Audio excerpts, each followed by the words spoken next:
and welcome to another Tabitha's Glass Emporium YouTube video. Today we're celebrating International Women's Day and we have been making these fantastic brooches to celebrate. Various different ones, celebrating all women out there, old, young, whatever you do, wherever you are, we're celebrating you. And today we're going to show you how we made these.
So here they are, tack fused and out of the kiln, looking fab. We are going to glue these onto the back of them to turn them into brooches. When you're thinking about gluing, you need to kind of go, am I going to go straight or do I want to go at a bit of an angle? What's going to be easiest for people to go on? Because kind of you think about brooches, they go this way, but this is slightly too big.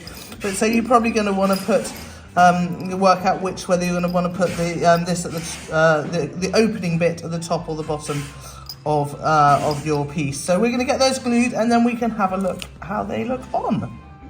So here they are, all out of the kiln and nicely tack fused together and looking fabulous. Love how these came out. They're a real celebration of everything women. Doesn't matter where you are or what you're doing, remember that we support you. All the women out there, you're fabulous. I've got my one on. This is my little favourite one. Absolutely love her. happy International Women's Day to everyone from Tabitha's Glass Emporium. Remember to go to our website to check out all our fabulous Murrine, tabithasglassemporium.com. Sign up to our newsletter. We also have a fabulous group that we reached 10,000 subscribers. Join us. I don't know what you call you guys, but you're amazing and we love you. Sharing what they're making with our Murrine, which is so inspirational for us and everyone else out there. So go join that group and get inspired. And until next time, happy fusing.